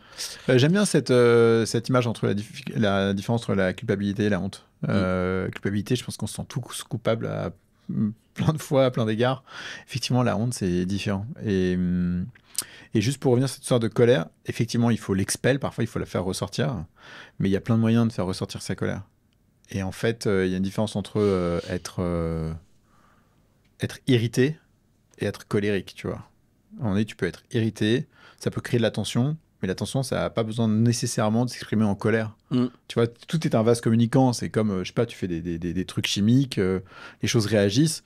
En fait, tu as une tension. Si la tension s'exprime par la colère, alors que tu aurais pu faire 10% de colère, 90% de course à pied, tu vois, bon, on va courir. Je sais pas, mais... Donc toi, ta manière, une de tes manières de l'exprimer, c'est d'aller courir. Oui, mais même une fois, je me rappelle, j'avais été vraiment excédé par un truc. Et donc... Et ma femme me dit putain, t'as nagé vite aujourd'hui. Ouais, j'ai nagé vite en fait parce que j'ai besoin de... Tu vois, genre, relâcher cette tension-là. Et donc, j'ai nagé. Et d'ailleurs, ça se ressentait la manière dont je nageais. Je pense que je nageais plus comme un mec énervé qu'un mec calme, tu vois. Ouais, c'est ça. On devait te voir dans la piscine, on devait s'écarter, ouais. Ouais, donc, voilà. Mais je trouve que c'est important de quand même... tu vois, c'est un truc... parce que je pense qu'on a... Bon, moi, j'ai le même réflexe que toi. Par exemple, je vais aller faire du tennis ou je vais aller courir. Mais le problème de ça, c'est un peu comme si... tu vois, par exemple, quand t'es énervé, tu vas te mettre un podcast et tu vas te mettre à courir. C'est Clotilde Doucelier qui m'a dit ça de Change ma vie. Elle m'a dit le problème, c'est que tu fuis l'émotion. Inconsciemment, tu la fuis. Parce que tu vas te mettre quelque chose sur les oreilles, tu vas te concentrer sur autre chose, tu vas essayer de tout faire pour ne pas vivre ce que tu veux pas vivre. Moi, je crie quand je cours. Hein. Tu cries quand tu cours ? Ouais, ça m'arrive souvent. Ah, ok. Quand je vais courir 1 heure, tu vas m'entendre crier au moins 3, 4, 5 fois. Sur une montée, sur un truc et tout. À un moment donné, je sors quelque chose. J'adore. Et c'est parce que c'est dans l'effort. Hein. Mais tu vois, je refoule pas mes émotions ou ce que je ressens et tout. Tu cries quand tu cours. Ça doit être drôle de te croiser du coup dans une montée avec quand tu vas peut-être me croiser en train de courir, Montée Sainte-Victoire, en train de sourire ou d'être plus content que 10 minutes avant ou je sais pas quoi. Voilà. Et le truc sans filet, c'est, je trouve difficile, c'est dans le cadre du boulot. Tu vois, moi, on a tous beaucoup ce syndrome de l'imposture. Et donc, quotidien, quand tu as l'impression de ne pas avoir été à la hauteur, de ne pas être revenu assez tôt vers un entrepreneur, de ne pas avoir assez traité tes emails, de ne pas avoir fait ci, pas avoir fait ça, d'être un peu à la bourre et tout, moi, ça me ronge, quoi. Qu'est-ce qui te ronge ? C'est que tu as l'impression de ne pas être à la hauteur ? J'aime même me sentir en harmonie entre mes obligations, mes devoirs, ce que je dois faire, et mes kiffs, mon plaisir, mon sport et tout. Et je ne peux pas faire l'un sans l'autre. Donc, je ne peux bien bosser ou être bien dans mon élément que si à côté de ça, j'ai des soupapes. Et de la même manière, je ne peux profiter du moment présent que si de l'autre côté, j'ai bien bossé, quoi. Et donc, c'est toujours un équilibre assez fin à trouver. Alors justement, c'est une bonne question, ça, le moment présent. Parce que moi, c'est mon problème, mais c'est surtout, je trouve, un point commun chez énormément d'entrepreneurs qui est... Le principe du métier d'entrepreneur, c'est d'essayer de prédire l'avenir, quand même. Tu vois ? C'est d'essayer en tout cas, de se projeter sur le prochain move, de se projeter sur la prochaine solution. Donc, c'est quand même un exercice qui est plutôt d'être dans le futur, pas trop dans le passé. Enfin, en tout cas, moi, les entrepreneurs que je connais sont assez peu dans le passé. Ils sont tout le temps dans le futur, tu vois. Et du coup, ils sont très peu dans le présent aussi. Toi, dans quelle mesure tu arrives à être vraiment dans le présent, avec un métier qui est aussi intense, rapide, voilà. Et est-ce que tu trouves que c'est une bonne chose, nécessaire d'être dans le futur pour réussir dans ces métiers ? C'est pas facile comme question, ça. Je sais, j'adore les questions difficiles. Je pense qu'on visualise le futur qu'on a envie de bâtir et que cette visualisation, elle ne doit pas te paralyser. Donc un bon entrepreneur ou même un bon investisseur va voir là où il veut aller, mais ça ne doit pas être un élément déterminant du quotidien. Au quotidien, C'est la consistance de ce que tu fais, de la manière dont tu le fais, les principes que tu appliques, qui ont des effets composés à terme et qui font que tu arrives à réaliser tu vois, cette vision. Et d'ailleurs, c'était dans une lettre annuelle de Jeff Bezos qui disait on surestime ce qu'on peut faire en un an et on sous-estime ce qu'on peut faire en 10. Et donc, l'entrepreneur, à force de regarder devant, en fait, se bloque l'esprit sur ce qu'il faut faire présentement, tu vois, pour y arriver. Et d'ailleurs, souvent, un exercice qu'on demande en board meeting avec nos entrepreneurs, c'est prends la vision à 10 ans, fige-la, prends la vision à 1 an, fige-la, et ensuite on va travailler en arrière pour voir ce que ça veut dire aujourd'hui. Et après, il faut que tu arrêtes de la regarder. On la re-regardera de nouveau dans 3 mois, dans 6 mois, dans 9 mois, dans 12 mois, parce que tant que tu n'as pas les effets de ce que tu vas faire aujourd'hui, ça sert à rien de te reprojeter dans un an, tu vois, 5 ans, 10 ans, quoi. Voilà. Et après, je pense que c'est aussi une question de tempérament. Moi, je vis à fond dans le présent. J'adore le présent. Parce que je sais pas si ça sert à quelque chose de regarder demain. Demain, je serai peut-être mort. Et j'en ai aucune idée, tu vois. Et t'entends des histoires d'horreur, de maladies tous les jours. Et tu peux pas te dire que toi, t'es immunisé par rapport à ça, quoi. Ça peut t'arriver. Donc, ça sert à rien de regretter le fait de vivre présentement quelque chose d'agréable. Donc, même si t'as des choses derrière qui sont plus désagréables, qui sont difficiles et tout. Je comprends pas les gens qui se flagellent dans leur quotidien de kiffer le moment présent, alors que, tu vois, il y a des choses difficiles à côté. Donc, il faut apprendre à profiter du moment présent. Et profiter du moment présent, c'est ne pas subir la pression extérieure, te rappeler que le monde tourne sans toi, que à chaque fois qu'il t'est arrivé d'être à la bourre, que tu étais un peu surchargé, que tu avais des problèmes, en fait, les problèmes se solvent, les problèmes s'effacent, les tâches s'exécutent. En fait, le monde tourne. Et ton monde tourne aussi. Et toi, tu tournes. Faut pas t'inquiéter, quoi. Évidemment, c'est mieux d'être organisé, c'est mieux d'être efficace, c'est mieux de pas passer des heures sur des choses inutiles pour pouvoir être utile sur d'autres choses par ailleurs. Mais en réalité, tu vois, c'est qu'un... C'est qu'un long fleuve tranquille. bah, c'est tranquille. Ouais, je sais pas s'il est tranquille. Mais en tout cas, j'aime bien dire que la vie est bien faite, quoi. C'est quoi le moment ou les moments qui, selon toi, expliquent le plus là où t'en es aujourd'hui? Des événements dans ta vie où tu vois, qui expliquent le fait que tu es aujourd'hui devenu investisseur, que tu t'es organisé comme ça, que tu vois. Bon, déjà, j'arrive pas à répondre à ta question exactement de où j'en suis aujourd'hui, parce que c'est par là qu'il faut commencer, quoi. Pourquoi?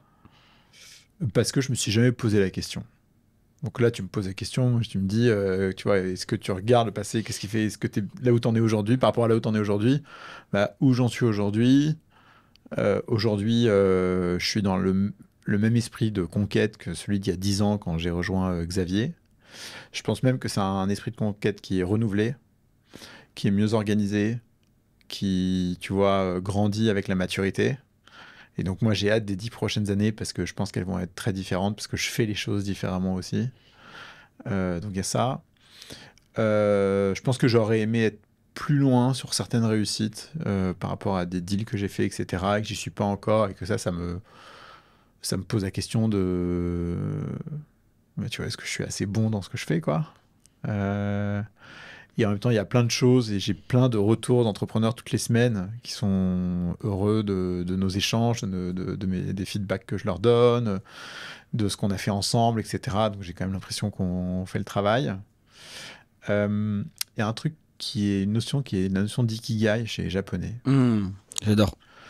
Ce que tu fais bien, ce que tu aimes et ce pourquoi tu es utile au monde. En fait, c'est la composition des trois qui forment cette espèce de cœur. C'est le rond, c'est l'intersection en fait. Exactement, c'est l'intersection.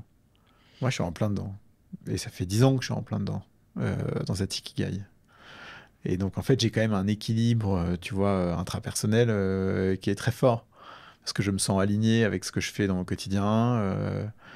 Et voilà, et mes chahuts internes, c'est des chahuts internes autour de qui sont mon avis, tu vois, est-ce que je l'ai fait assez bien? Est-ce que je l'ai fait avec assez d'ambition? Avec assez de force? Est-ce que je suis à la hauteur? T'as des...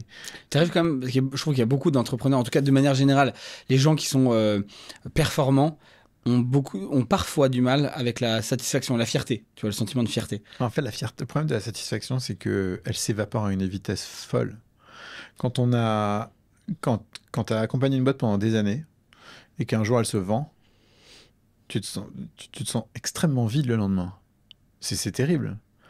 En fait, parce que ce qui était important, c'était la journée, tu vois, la concrétisation de la vente, l'argent, le machin et tout. Fondamentalement, ça te nourrit pas trop. Et d'ailleurs, c'est pour ça qu'il y a des entrepreneurs. Ça nourrit ton CV, quoi. Ouais, ton compte en banque et ton CV.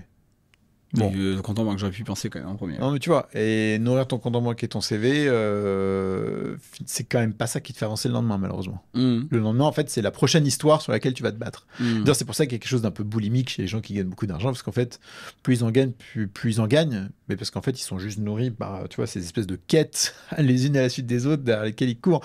Xavier, il rachète pas des boîtes telco pour l'argent. Tu vois, avec ce qui pèse, c'est pas ça le sujet. Rachète des boîtes telco parce que putain, ça l'excite, tu vois, de racheter une boîte telco, de venir avec ses équipes, tu vois, couper dans les coûts inutiles, d'amener tout ce qu'il sait faire là-dedans pour en faire une belle pépite. Et en fait, il fait une pépite après l'autre. C'est comme un chercheur d'or ou dans une mine de diamants, je sais pas quoi. En fait, tu cherches pas évidemment, ta tête, t'as cette espèce d'imaginaire de je cherche le gros lingot. Mais en réalité, toute ta vie ne sera faite que de plein de petits lingots et c'est ça qui te fait kiffer. Et si un jour tu trouves le gros lingot, je suis pas sûr que tu seras agressé. Tu vas vouloir essayer de chercher encore un plus gros lingot, tu vois. Ça va pas marcher. Bah justement, c'est intéressant que tu en parles parce que c'est une question que je voulais te poser. Effectivement, quand tu es investisseur, tu cherches toujours le prochain deal, le prochain bon invest, la prochaine belle perf. Et c'est vrai que je suis d'accord avec toi, le problème de l'argent, c'est la cupidité. C'est quand tu viens à être en permanence insatisfait de ce que tu as déjà. D'ailleurs, on dit, je sais plus ce que c'est l'étude, mais tu sais, qui dit que au-delà de, je sais plus ce que c'est, mais du style 80 000 € par an de revenus, t'es marginalement plus heureux. Le gain marginal, voilà, le gain marginal de bonheur, enfin, le gain de bonheur est marginal. Voilà. Ouais. Et du coup, voilà, c'est vrai que ça dépend si tu cherches le bonheur, donc la satisfaction, qui est plutôt en fait le fait d'aimer ce que tu as déjà, ou est-ce que tu cherches l'excitation. Mais du coup, tu vois, comment toi tu travailles la question, c'est comment tu travailles ton rapport à l'argent, toi, pour éviter ce côté cupidité qui fait et peut-être que Xavier, tu as une réponse pour lui aussi, de courir toujours après plus, et en même temps d'être là, de continuer à être performant, d'accomplir des choses qui ont du sens pour toi. Voilà, tu vois, comment tu navigues là-dedans? Ouais. Désolé pour l'anglicisme, mais je pense qu'il y a des choses qui sont outward facing et des choses qui sont inward facing. Donc outward facing, c'est justement la réussite des boîtes, le succès, l'argent, tout ce que ça va générer, etc. Quand tu fais ton métier et que tu cherches à générer du chiffre d'affaires, faire grossir ta boîte, devenir gros, devenir rentable, tu vas chercher ce succès un peu matérialiste. En réalité, pendant que tu fais ça, tu es aussi en train de nourrir la manière dont tu le fais. Et ce qui te grise dans la manière dont tu le fais. Et donc, moi, mon objectif personnel, c'est dans, je sais pas, peut-être 10 ans, peut-être 15 ans, peut-être 20 ans, je sais pas quand, mais c'est d'arriver à ne plus chercher cette performance, facing, cette performance extérieure, ou plutôt chercher le résultat, tu vois, la performance, mais plutôt me reconcentrer uniquement sur qu'est-ce que j'aime faire au quotidien et ce qui me nourrit déjà dans mes interactions avec les entrepreneurs. Donc prenons ce jeune artisan-là, ce jeune cuisinier chez Pierre Reboul. Et je parle de Pierre Reboul parce que ça me fait chier qu'il y ait 3 tables vides quand j'y étais l'autre soir. Il devrait être plein, il devrait avoir l'accueil, il devrait avoir des mois d'avance chez Pierre Reboul parce que c'est extraordinaire ce qu'il fait. Et je pense à ce jeune. Bon, aujourd'hui, c'est pas mon quotidien de passer du temps avec ce jeune-là. Peut-être, oui, mais pas 10 ou 15. Peut-être que dans 10 ans, ce qui va me griser, c'est exactement ce que tu as dit. Ça va être d'accompagner des artisans, en fait, des gens à une échelle beaucoup plus petite, mais qui vont continuer de me nourrir, parce que je vais faire exactement la même chose que je faisais avec les autres entrepreneurs. C'est-à-dire les aider à se réaliser. Moi, mon job, il est d'y croire, enfin d'écouter d'abord, première chose. Ensuite, une fois que tu as écouté, c'est poser des questions simples, mais qui permettent aux entrepreneurs de réaliser certaines choses, tu vois. Oui, tu as dit une phrase il n'y a pas longtemps que j'ai bien aimé. Tu disais il y a un pouvoir incroyable dans les questions stupides. Oui, oui. Et stupide, c'est pour un peu, tu vois, mettre l'accent sur le truc, mais en fait, c'est dans les questions simples. Hmm. Donc, d'y croire, poser des questions simples. Non, écouter, poser des questions simples, y croire, et ensuite donner confiance et permettre aux gens de se réaliser, tu vois. Et en fait, moi, c'est ça mon quotidien. Et c'est ce que je kiffe faire. Ce qui t'excite le plus, en tout cas, je sens les paillettes dans les yeux, c'est surtout le fait d'aider des entrepreneurs à se réaliser plus que la performance, en fait. Totalement. Et la performance, c'est le résultat naturel d'aider un entrepreneur à se réaliser. Mais aujourd'hui, j'aide des entrepreneurs à se réaliser en faisant du venture capital, avec des moyens importants, sur des ambitions démesurées, et c'est très excitant. Mais je te dis pas que dans 15 ans, en fait, mon kiff, ce sera plutôt d'aider des dizaines d'artisans à devenir des artisans exceptionnels, à un scale beaucoup plus petit, mais ça me rendra tout aussi fier. Pourquoi tu commences pas maintenant si ça te fait vibrer déjà? Parce que, en fait, quand tu fais quelque chose, donc, quand tu regardes le futur, tu as la vision de ce que tu veux accomplir. Et dans cette vision de ce que tu veux accomplir, tu as le résultat final de ta boîte. Et tu as aussi le sentiment d'accomplissement personnel. Et moi, je ne l'ai pas atteint, tu vois. Je pense pas avoir atteint ce cadre-là. Et je pense qu'il va me falloir encore 10-15 ans. Hmm. Et je pense que ça prend un peu de temps. Et si je faisais autre chose tout de suite, sans avoir finalisé cette première étape, je me sentirais, tu vois, incomplet, ou en tout cas, j'aurais l'impression d'avoir fui quelque chose pour autre chose, tu vois. Et j'ai pas envie. Et d'ailleurs, j'ai un investisseur que je connais bien qui, là, monte sa boîte. Et avant de monter sa boîte, il a accompagné 2 de ses portfolios compagnies à lever des gros tours de financement. Et en fait, il a construit son portefeuille. Il me dit, tu vois, je quitte ce fonds avec la satisfaction d'avoir fait mon travail jusqu'au bout. Et moi, tant que j'ai pas généré 2 fois minimum cash on cash, en cash pur, ce que Xavier m'a permis d'investir depuis 10 ans, et donc bientôt pendant 15 ans ou 20 ans, je ne serai pas satisfait. C'est marrant Enfin, je parce serais que pas satisfait, je l'objectif serais est précis. pas... Hein. L'objectif est précis, je te dis ça, ça peut être un peu moins, ça peut être un peu plus. C'est juste que la mesure de la performance dans le métier, c'est le cash que je rapporte. Aujourd'hui, je n'ai pas rapporté plus de cash que ce que j'ai investi. Et ça, je vais y arriver. Hmm. En même temps, effectivement, C'est très c'est des matériel, plaies à hein. 10 ans, quoi. Ouais, non, mais c'est logique. Mais bon. C'est logique. J'imagine que c'est ce que attend aussi Xavier Niel. Enfin, il investit pas de l'argent dans des startups pour juste la journey, quoi. Mais tu vois, je me vois mal un jour aller voir Xavier et dire bon, viens, on fait un Kima de l'artisanat, et puis on laisse tourner le portefeuille à côté, et puis bon, bah, on verra ce qui se passe dans 5 ou 10 ans si ce portefeuille génère effectivement le cash qu'il est censé générer par rapport à sa perf à l'attente. Non, j'ai plutôt envie de lui dire depuis 10 ans, j'ai énormément appris. En fait, cet apprentissage, je vais le mettre au service des 10 prochaines années pour des résultats décuplés, plutôt que redescendre d'un cran, tu vois. Ok. Pour finir, j'aimerais bien qu'on parle de ton rapport au conflit. Oula. Ouh là là, direct. Je trouve ça intéressant parce que déjà, tu as un métier qui suppose de dire beaucoup non, j'imagine. Tout le temps. Tout le temps, Ouais. voilà. 90% du temps, j'imagine. Et puis il y a plusieurs sujets que j'aimerais bien aborder avec toi. Alors le premier, c'est déjà comment toi tu es confortable avec le fait de dire non. Bah, très confortable. Et est-ce que tu es maintenant. confortable est-ce que tu te sens confortable avec le conflit? Alors, je pense qu'il y a l'idée que je m'en fais et la réalité. Hmm. Je pense que j'ai l'impression d'être très confortable avec le conflit, parce que je dis souvent non et que j'ai pas peur, entre guillemets, En fait, j'ai pas peur de la confrontation, mais je pense que j'aime pas le conflit. Et donc, tu sais, c'est 2 choses différentes. Moi, j'avais tendance à mélanger les deux. À dire, non, mais moi, le conflit, ça me dérange pas, parce qu'en fait, la confrontation me dérangeait pas. Mais en fait, c'est 2 choses différentes. En fait, moi, j'aime pas le conflit. C'est quoi la différence pour toi? Bah, on va partir de la confrontation parce que c'est la partie la plus facile. La confrontation, c'est se mettre en face de quelqu'un. Enfin, en tout cas, je pense qu'une bonne et belle confrontation, c'est une confrontation où on s'écoute, où on n'est pas d'accord, on se le dit, mais on se le dit avec de bonnes intentions, tu vois. Et à la fin, au bout de cette confrontation, on arrive à quelque chose où chacun a sorti son sac, on a réussi à se comprendre, et comme on s'est compris, qu'on a sorti son sac, etc., on arrive quelque part qui, même si c'est pas parfait, au moins, tu vois, les choses ont été sorties avec les bonnes intentions, tu vois. Et en fait, je trouve ça je trouve quelque chose d'assez agréable dans la confrontation, parce que, en fait, oui, la vie est faite de tensions, tu vois. Donc c'est important que ces tensions, elles s'expriment. Et après, il y a une manière de bien se confronter, quoi. Le conflit, il y a des gens qui sont conflictuels par nature. C'est-à-dire qu'à chaque fois qu'il y a quelque chose, ils vont aller chercher la petite bête, il faut faire un petit peu chier, ils vont, tu vois, genre, ils vont chercher le fight. Moi, je suis plutôt de nature à me poser ma question initiale dès que je vois un début de couvrir truc, c'est comment est-ce que j'évite le fight? Parce qu'en fait, moi, je veux kiffer. En fait, je veux pas me faire chier dans un conflit. Ça te saoule de mettre de l'énergie dans un fight, 99% des cas, tu vois. Quand le truc te bouffe intérieurement, bien sûr, t'y vas parce qu'en fait, t'as besoin de le confronter.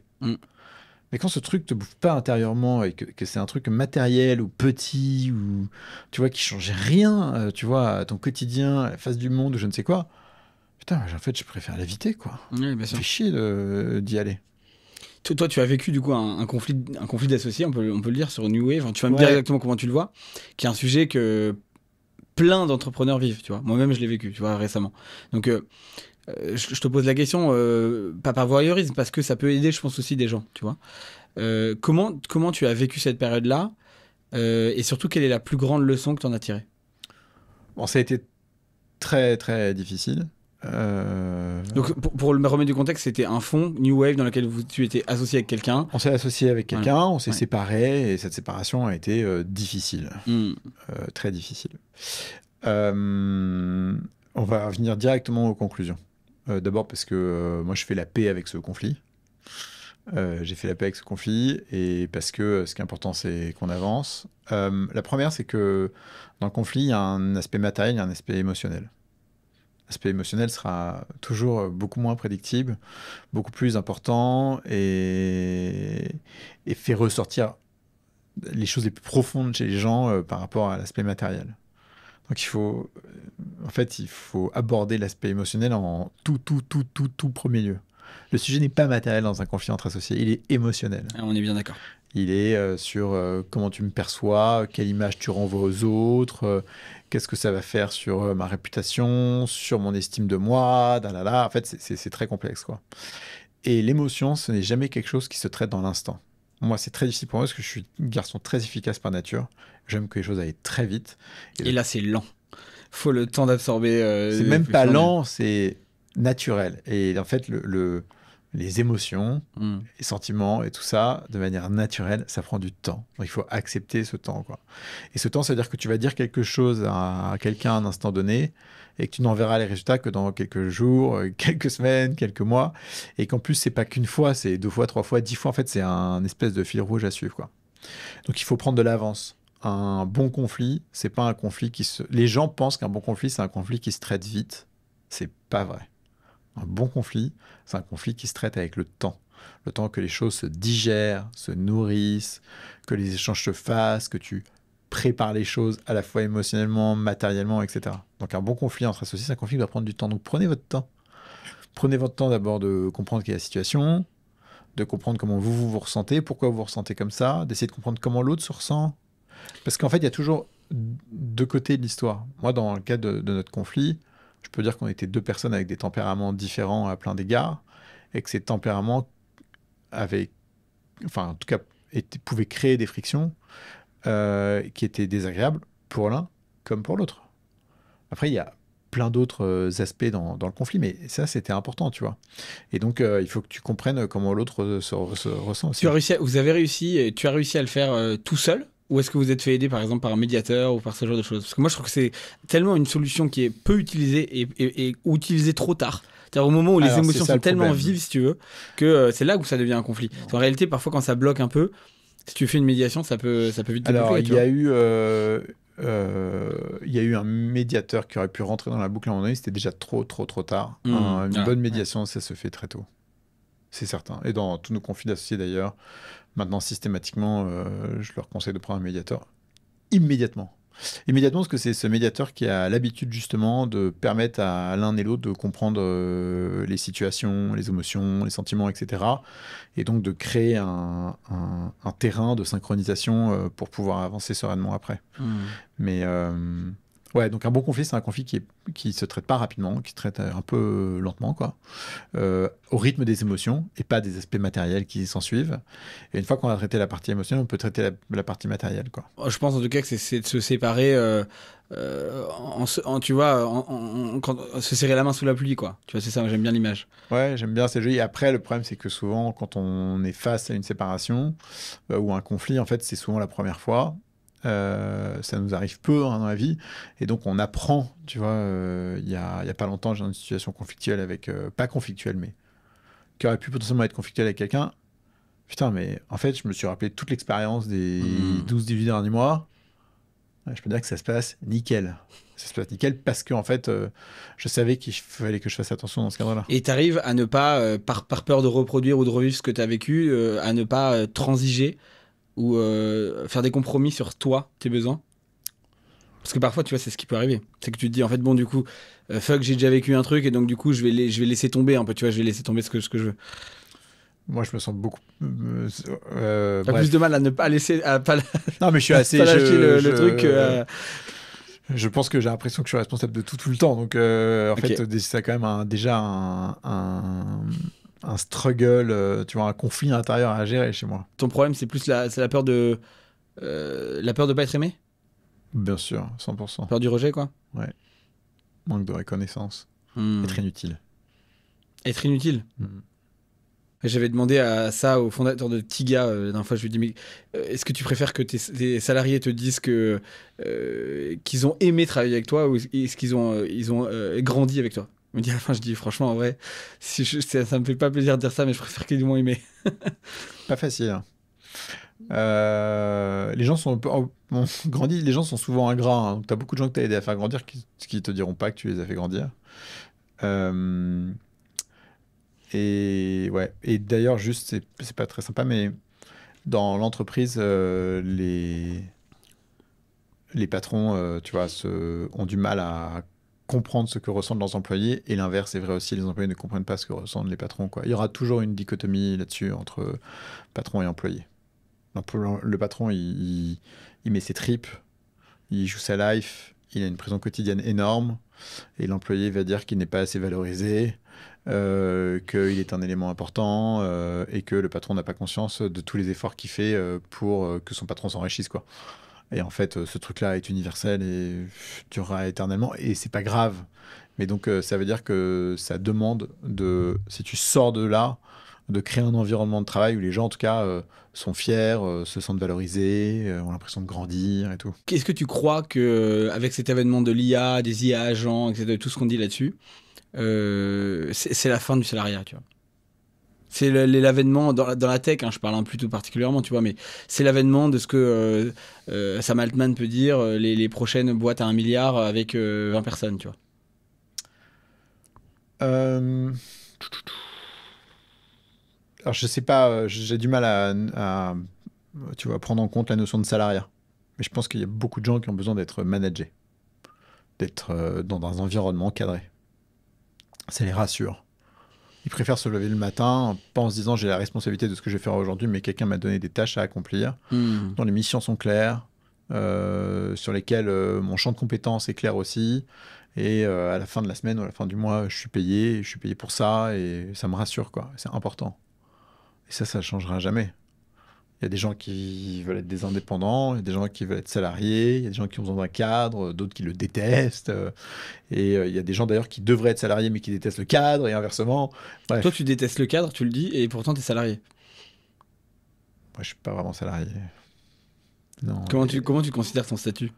Bah, si tu demandes tu peux le demander à Xavier, mais en fait, Xavier d'abord, il fait confiance aux gens avec qui il bosse. Il leur demande. En fait, Xavier, il est impatient dans l'action, patient dans les résultats. Donc, il demande que tu sois là, que tu fasses le taf. Et je pense qu'il a besoin de ressentir que tu ne te satisfais pas de là où tu es et que tu continues de faire les efforts pour aller là où là où tu dois aller, tu vois. Donc ce truc-là est important. Et tant que tu fais ça avec de l'éthique de travail, avec du talent, tout en continuant d'apprendre, et il continuera à te faire confiance, quoi. Et après, la difficulté, c'est que Xavier, il a 1000 activités en parallèle. Et donc, toi, en tant qu'une petite partie de ces activités, à quel moment tu le sollicites, pourquoi, comment et tout. T'as encore peur de le solliciter, Xavier Niel? Tout le temps, depuis toujours. J'ai toujours peur de le déranger. Parce qu'en fait, comme Xavier, il est toujours sympa, et toujours avec nous, en fait, avec nous qui travaillons avec lui, il est toujours moteur, il dit toujours oui et tout. De temps en temps, je me dis, mais merde, en fait, si je lui prends 1 heure ou 2 sur un truc, alors qu'en fait, le jour J, en fait, ça va l'emmerder parce qu'il a peut-être d'autres trucs qui le tracassent, je suis un peu embêté, tu vois. Donc, ouais, moi, je le sollicite peu ou le moins possible parce que j'ai peur de le déranger. C'est pas facile parce qu'en plus, je trouve que ça fait quoi, 11 ans maintenant que tu es chez qui maintenant? 10 ans, ouais. 10 ans, ouais. Donc, t'as commencé au démarrage de. Enfin, juste, tu es parti, d'ailleurs, tu étais partenaire chez The Family à l'époque, je me souviens. Ouais. Tu quittais ce monde qui était déjà très excitant à l'époque, hein, parce que The Family, c'était le cœur de l'écosystème à ce moment-là. C'est dommage que ce soit. C'est grâce à The Family que j'ai eu mon job chez Xavier. Hein. Ah ouais? Bien sûr. Il m'a permis d'être visible, de communiquer, et qu'en fait, d'avoir une image à laquelle Xavier a pu se référer le jour où il s'est posé la question qui je vais mettre à la tête de Kima. Donc, je serai toujours éternellement reconnaissant de cette expérience. Puis j'étais là au bon moment. C'est super. Comment t'analyses d'ailleurs le conflit The Family? Je pense qu'il n'y a pas trop de... Enfin, c'est pas qu'il n'y ait pas d'analyse à avoir. Ce qui est dommage, c'est l'ampleur que ça a pris, comme toujours, souvent. Et puis, c'était un joli jouet qui a été cassé. Et qui a été cassé parce que... et d'ailleurs, on en revient à ce qu'on se disait avant. T'apprends, quand t'es bootstrap, t'apprends de ton expérience. Et en fait, t'es face à toi-même et t'as pas l'argent extérieur, etc. Chez The Family, c'était quand même la même problématique que tous les incubateurs et que tous les accélérateurs du monde. C'est comment est-ce qu'on gagne de l'argent tout en accompagnant des boîtes dont on sait que les retours ne vont arriver que dans 10 ans. Donc, cette espèce d'organisation bicéphale où d'un côté, t'accompagnes des entrepreneurs et de faut l'autre, gagner ton argent maintenant. t'as des activités pour gagner de l'argent maintenant. Et c'est hyper, hyper, hyper dur. Et il y en a qui réussissent, hein. D'ailleurs, récemment, j'ai passé pas mal de moments avec Pierre Paris, The Quest. Ah oui, bien sûr. Voilà. The Quest, c'est pour faire le pitch, c'est 5 associés. D'ailleurs, c'est très étonnant que 5 associés, ça marche. Je sais pas trop comment ils fonctionnent, mais d'ailleurs, il m'a fait une réponse là-dessus. Il m'a dit qu'en fait, ils ont pas peur du conflit. En tout cas, ils ont pas peur du désaccord. Et donc, moi, ils se rentrent bien, dedans les uns les autres. Quand je suis pas d'accord avec Max sur un truc, je lui fais un mail, j'y vais, mais direct, je rentre dedans. Il n'y a jamais aucun problème. Il revient vers moi de manière hyper circonstanciée. Là-dessus, je suis d'accord, là-dessus, je suis pas d'accord. C'est hyper agréable. Non, mais ils sont vraiment très bons. Et donc, eux, ils accompagnent des très jeunes entrepreneurs à monter des boîtes plutôt très tech, hein, enfin très disruptives, comme on dit. Et pourquoi je te dis ça? Et en fait, ils ont Maxime qui va plutôt se concentrer sur le très long terme, la capacité potentielle à faire 1 milliard, quoi, on va dire.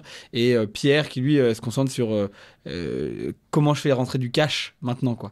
Et donc, effectivement, dans ce type de modèle, il faut absolument que tu aies du cash qui rentre pour financer la vie, et puis que tu en aies un qui bosse sur le futur, quoi.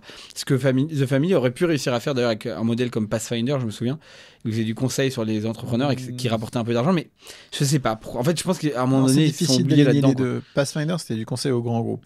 Donner du conseil aux grands groupes, alors que de l'autre côté, tu conseilles les boîtes qui vont les disrupter. Tu peux donner le truc en long, en large, en travers, c'est pas facile, quoi. Le truc qui marchait bien, je pense que là où The Family aurait pu killer le game, en plus c'était la bonne période, c'était 2015, c'était le contenu. On aurait dû, en fait, tu vois, Alice était exceptionnel en termes d'énergie déployée pour que ce contenu existe. Oussama pour l'animer. Et Nicolas pour le crédibiliser. Et en fait, cet ensemble-là fait qu'ils auraient pu lancer X podcast, X truc et tout. Sur le contenu, on aurait dû juste mettre la gouache, ne faire que du contenu. Après, c'est très facile à dire a posteriori, mais... Oui, le contenu, ça rapporte de l'argent. Hein, mais le contenu bien exécuté, c'est énorme. Oui, ça rapporte du cash, c'est clair. Ouais. MrBeast, c'est un premier youtubeur milliardaire. Voilà, regarde la rapidité à laquelle un Legend Media a fait sa place en France. Ouais, c'est clair. C'est ouf. Tu penses que le podcast, c'est un business en crise ou c'est un business comme ça, je vais savoir si je continue ou pas très Pour moi, c'est longtemps. un business où c'est un business de poids au lot comme le VC. Il n'y a que le top 1% qui va générer 99% de l'argent. Donc, il faut être dans les meilleurs. Faut être dans le top 1%. Si t'es pas dans le top 1%, dis-toi que tu fais ça par passion, pas pour autre chose. C'est pour ça que je le fais pour l'instant, mais Mm. effectivement, je connais bien Mathieu Stéphanie qui était pareil dans le club au début et il incarne bien ça, quoi. Parce que lui, avec son podcast, il fait, je pense, plus d'1 million de revenus Ouais. en sponsoring sur des échelles de coûts en Bah, plus qui sont Mathieu est faibles, dans quoi. il est dans le 1% du 1%. Ah ouais, il est dans le 1% du 1%. Mais je pense qu'en plus, il a même un, comme il a une cible B2B, il monétise son audience beaucoup plus cher que d'autres podcasts qui font même parfois plus d'audience, Bien mais sûr. qui sont B2C, quoi. Ah, mais il est très bon, c'est un des grands exemples. Deux dernières questions pour terminer. Ouais. Quel est ton plus grand regret? Professionnel ou personnel? Tu choisis. Écoute, on va rester sur le cadre pro. Mon plus grand regret pro, c'est de pas avoir été là pour une de nos boîtes lorsqu'il s'agissait de structurer la gouvernance beaucoup mieux pour qu'elle réussisse. Et que le gain potentiel de cette boîte par rapport à la perte que ça a généré est monstrueux. Et tu as le sentiment que si tu avais été présent pour les aider à... Si ça avait été aujourd'hui, si c'était aujourd'hui par rapport à il y a 5 ans, j'aurais géré la situation différemment et l'output aurait été probablement différent. Hmm. Mm. Ça me fait penser à une petite question subsidiaire qui est que tu as dit récemment aussi que tu n'as pas investi dans une boîte parce que tu considérais que le fondateur était un con et Ouais. que c'était potentiellement un manque à gagner de aujourd'hui 50 millions. Ouais, tu c'est vois. ça. Tu regrettes une décision comme ça? Je pense que la raison pour laquelle je regrette, c'est parce que t'émets un jugement de valeur sur quelqu'un. En réalité, t'as plein de gens que tu finances tu penses qu'ils sont bien, et en fait, c'est des cons aussi. Donc, en fait, au moins, lui, c'était clair. Ouais, il y avait pas de tu faux vois, semblant, bon, quoi. il y a ça. Mm. Et ensuite, ça reste une belle boîte. Et donc, je suis un peu. Je m'en veux un petit peu d'avoir été pris par le. Il y avait 3 éléments. C'était pas le seul élément. Il y avait 3 éléments différents dans la boîte. Mais c'était un des 3. Voilà. Peut-être que j'aurais dû être beaucoup plus trivial dans ma façon de penser et pas trop réfléchir à ce deal-là. Et c'est quoi ta définition d'un con? Quelqu'un qui. Enfin, d'ailleurs, je suis pas un con, mais c'est un connard.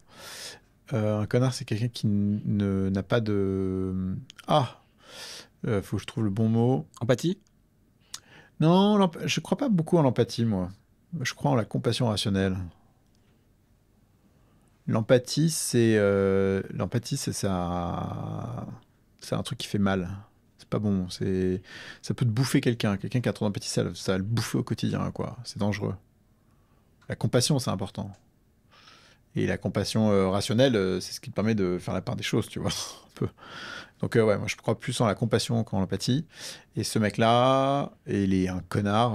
C'est quelqu'un qui n'a pas de. Qui ne se pose pas la question de ce que les gens ressentent quand ils leur parlent, quand ils agissent, quand ils font les choses, tu vois. Ils se rendent pas compte. Tu vois, tu peux rendre quelqu'un de très malheureux dans ton style de management ou de leadership au quotidien. Et toi, ça te fait ni chaud ni froid. Donc, je pense que c'est un manque d'empathie quand même. C'est les gens qui ont en fait un niveau d'empathie, genre, tu vois, qui est un peu plus bas que la moyenne, premièrement, et qui, deux, sont un peu sans filtre. Et en fait, ce combo-là, il est dangereux parce que ça fait des gens tu vois, ça détruit les personnalités, quoi. Ah bah bien sûr. Mais tu sais, j'écoutais sur Legend justement c'est quoi? Il est un psychiatre de psychopathe, tu vois. Ouais. Et il disait. C'est le père de Alice Daguerre. Ah d'accord, mais Bien t'as raison, il sûr. s'appelle Zaguri. Ouais, oui. Ah oui, c'est très drôle. Et voilà, mais il disait ça, c'était super intéressant. Il disait est-ce que tu sais quel est le top 3 des professions où il y a le plus de psychopathes? Essaye, vas-y. Je sais pas, mais j'imagine que du coup, tu auras les entrepreneurs. Non, c'était quoi le truc? Les entrepreneurs, non. Non, c'était mais... quoi? Alors, numéro 1, c'est les politiques. Ok. Numéro 2, c'est les chefs d'entreprise. Bon, chef d'entreprise, pardon, ok. Ouais. Bon, on y arrive. Bah, parce que je pense que c'est plus chef de grandes entreprises que entrepreneur, tu vois. D'accord, je comprends ce que tu dis. Et numéro 3, c'est les chirurgiens. Waouh, c'est dingue. Ouais.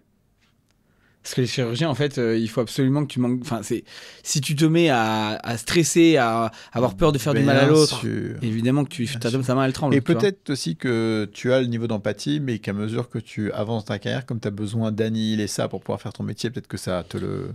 C'est comme les gens qui font face à la mort tous les jours, tu vois. Et Ouais. c'est la deuxième leçon que j'ai trouvée assez fascinante, c'est que l'empathie n'est pas. La sociopathie n'est Ouais. pas innée, elle est acquise souvent. Et ça, c'est quand Hyper même fou. intéressant. Ça Ok. veut dire que c'est un environnement dans lequel tu vis. La confrontation à la mort, ça peut être ça, mais ça peut être la violence managériale, ça peut Ouais, bien être sûr. la violence, la guerre, tu vois, qui vont faire que tu vas bloquer à un moment donné ton canal empathique. Et chez les politiques, c'est un peu ça. C'est-à-dire qu'en fait, Macron, tous les psys adorent analyser Bien les hommes sûr. politiques, te disent qu'en fait, le gars, et c'est ça qui crée, je pense, une telle distance avec les gens et qui font qu'aujourd'hui il est détesté, c'est qu'en fait, il a coupé son canal empathique, en réalité. Il est très rationnel, tu vois, Mais mais il est pas, probablement tu pour vois. se protéger, parce que c'est quelqu'un qui a l'air d'être assez hypersensible. Tu vois, moi, je connais pas, mais il est très sensible. Et je pense qu'à un moment donné, si tu es dans ce monde politique qui est assez violent, ouais, tu t'en protèges comme ça. C'est ouf. C'est ça. Ok, Mais donc voilà, donc faut faire gaffe à ça. d'accord. Mais je pense avoir des enfants, Dingue. t'inquiète, ça te protège pas mal de ça. En tout cas, moi, c'est ce que je me dis pour moi avec les Pour te miens. rassurer. Ouais, pour me rassurer exactement. Dernière question, pour qui t'as le plus de gratitude aujourd'hui? Waouh. Écoute, instinctivement, j'allais répondre pour Xavier. Hmm, Hmm. Et après, il y a la personne pour laquelle j'ai plus de gratitude, c'est ma mère. hmm. Voilà, aujourd'hui, c'est les gens qui ont, sur la plus longue durée, ont eu un impact sur moi. Et après, j'ai voilà, eu deux autres personnes en tête, mais je les garderai pour moi. Ok. Bon. Bah, merci beaucoup, Jean, de t'être livré dans la poêle et sans filet. Avec plaisir. Et puis, bah, je te souhaite un bon retour, Aix. Une bonne semaine surtout, on est que lundi, mon vieux, hein. Maintenant, il va falloir enchaîner, hein. Ah, tu restes à Paris, là? Ah ouais, Ah, ouais. oui, d'accord, ok. Ah, il faut aller bosser, hein. Faut aller bosser. Allons bosser. Merci, Merci, Jean. à bientôt.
Ton problème, c'est la peur de pas être aimé? Bien sûr, 100%. Peur du rejet, quoi? Ouais, manque de reconnaissance. Hmm. Être inutile. Être inutile. Mm. J'avais demandé à ça au fondateur de Tiga la dernière fois. Je lui ai dit, mais est-ce que tu préfères que tes salariés te disent qu'ils ont aimé travailler avec toi ou est-ce qu'ils ont grandi avec toi? Il me dit à la fin, je dis franchement, en vrai, ça me fait pas plaisir de dire ça, mais je préfère qu'ils m'ont aimé. Pas facile, hein. Les gens sont un peu, on grandit, les gens sont souvent ingrats, hein. T'as beaucoup de gens que t'as aidé à faire grandir qui te diront pas que tu les as fait grandir. Euh, et ouais. Et d'ailleurs, juste, c'est pas très sympa, mais dans l'entreprise, les patrons, tu vois, ont du mal à comprendre ce que ressentent leurs employés. Et l'inverse est vrai aussi, les employés ne comprennent pas ce que ressentent les patrons, quoi. Il y aura toujours une dichotomie là-dessus entre patron et employé. Le patron, il met ses tripes, il joue sa life, il a une pression quotidienne énorme, et l'employé va dire qu'il n'est pas assez valorisé, qu'il est un élément important, et que le patron n'a pas conscience de tous les efforts qu'il fait pour que son patron s'enrichisse, quoi. Et en fait, ce truc-là est universel et durera éternellement, et c'est pas grave. Mais donc, ça veut dire que ça demande si tu sors de là, de créer un environnement de travail où les gens, en tout cas, sont fiers, se sentent valorisés, ont l'impression de grandir et tout. Qu'est-ce que tu crois que avec cet avènement de l'IA, des IA agents, etc., tout ce qu'on dit là-dessus, c'est la fin du salariat, tu vois. C'est l'avènement dans la tech, hein, je parle plutôt particulièrement, tu vois, mais c'est l'avènement de ce que Sam Altman peut dire, les prochaines boîtes à 1 milliard avec 20 personnes, tu vois. Alors, je sais pas, j'ai du mal tu vois, prendre en compte la notion de salariat. Mais je pense qu'il y a beaucoup de gens qui ont besoin d'être managés, d'être dans un environnement cadré. Ça les rassure. Ils préfèrent se lever le matin, pas en se disant j'ai la responsabilité de ce que je vais faire aujourd'hui, mais quelqu'un m'a donné des tâches à accomplir, dont les missions sont claires, sur lesquelles mon champ de compétences est clair aussi. Et à la fin de la semaine ou à la fin du mois, je suis payé pour ça, et ça me rassure, quoi. C'est important. Et ça ne changera jamais. Il y a des gens qui veulent être des indépendants, il y a des gens qui veulent être salariés, il y a des gens qui ont besoin d'un cadre, d'autres qui le détestent. Et il y a des gens d'ailleurs qui devraient être salariés mais qui détestent le cadre et inversement. Bref. Toi, tu détestes le cadre, tu le dis, et pourtant, tu es salarié. Moi, je suis pas vraiment salarié. Non. Comment tu considères ton statut? Bah, si tu demandes tu peux le demander à Xavier, mais en fait, Xavier d'abord, il fait confiance aux gens avec qui il bosse. Il leur demande. En fait, Xavier, il est impatient dans l'action, patient dans les résultats. Donc, il demande que tu sois là, que tu fasses le taf. Et je pense qu'il a besoin de ressentir que tu ne te satisfais pas de là où tu es et que tu continues de faire les efforts pour aller là où tu dois aller, tu vois. Donc, ce truc-là est important. Et tant que tu fais ça avec de l'éthique de travail, avec du talent, tout en continuant d'apprendre, et il continuera à te faire confiance, quoi. Et après, la difficulté, c'est que Xavier, il a 1000 activités en parallèle. Et donc, toi, en tant qu'une petite partie de ces activités, à quel moment tu le sollicites, pourquoi, comment et tout. T'as encore peur de le solliciter, Xavier Niel? Tout le temps, depuis toujours.